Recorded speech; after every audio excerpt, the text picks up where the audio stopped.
The biggest risk to the United States economy was never the AI bubble. It was never China. And it was never the orange man sitting in the Oval Office. The real risk is something far more boring. Something most people have never even heard about, unless they've gone deep into the finance rabbit hole. And that's exactly why nobody is paying attention to it.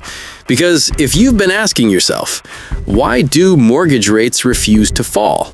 Why do stock markets randomly panic every few months?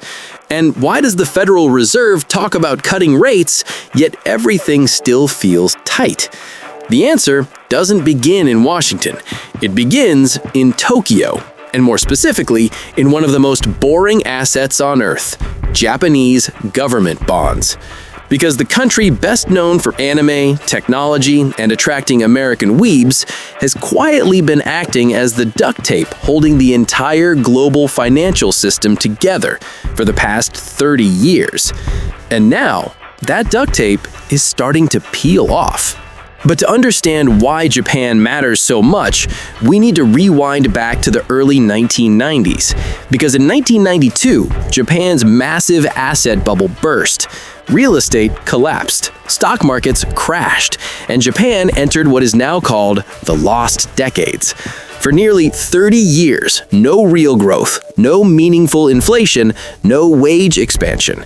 It was as if the entire economy hit pause, and nobody could find the remote. So the Bank of Japan did what every central bank does when it runs out of options. First, they cut interest rates to zero. Then, they pushed them below zero. And when even that didn't work, they introduced something called yield curve control.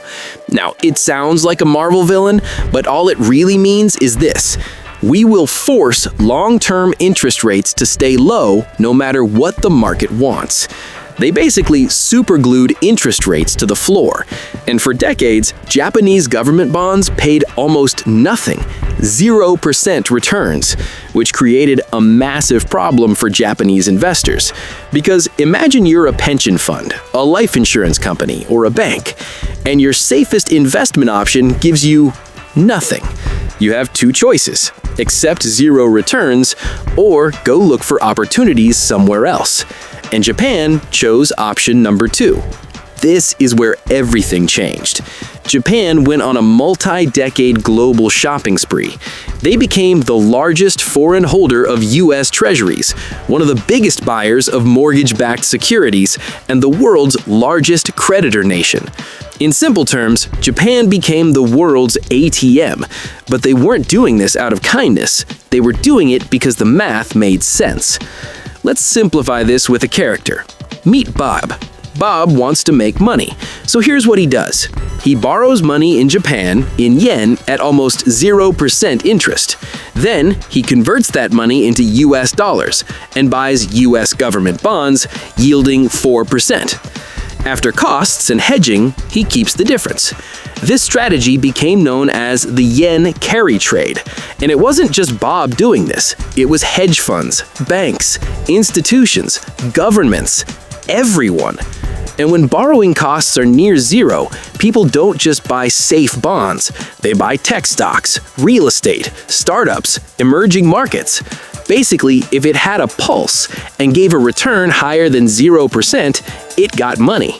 At its peak, this trade wasn't small. It was estimated in the trillions of dollars. Global markets were basically running on Japanese cheap money, like Wi-Fi you didn't even realize you were connected to.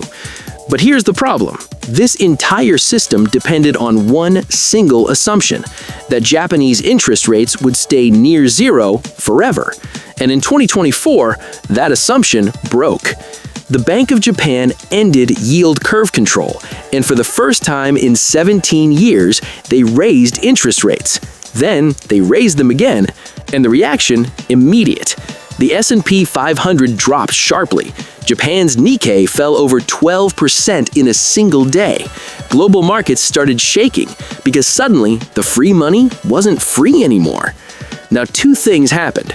Borrowing in yen became expensive, hedging currency risk became expensive. And just like that, the entire carry trade stopped making sense. That 4% US bond? Not so attractive anymore. And when the math flips, the money flips too.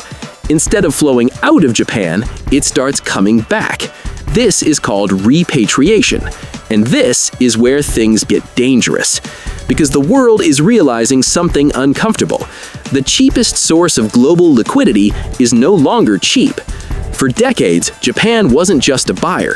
They were a price-insensitive buyer of US debt, meaning they bought no matter what. But now, if they slow down or stop, someone else has to step in. And if nobody does, then yields rise. And this is critical. The Federal Reserve controls short-term interest rates, but long-term rates, they're controlled by supply and demand. And here's the issue. The US is running trillion-dollar deficits every year. That means more debt, more bonds, more supply. But demand, it's no longer guaranteed. And when demand weakens, long-term yields rise. And when long-term yields rise, everything breaks. Stock valuations fall, mortgage rates stay high, housing becomes unaffordable, businesses borrow less, growth slows. Because at the end of the day, the bond market is not just another market. It is the foundation of everything. And yet, nobody is talking about it because it's not flashy, it's not trending, it's not viral. People want AI, inflation, stocks like Nvidia. They want noise, but the real risks are silent, they're boring, and they're hiding in plain sight. And that's the truth most people don't realize. The biggest threats in financial markets are never the loud ones. They're the ones nobody's looking at.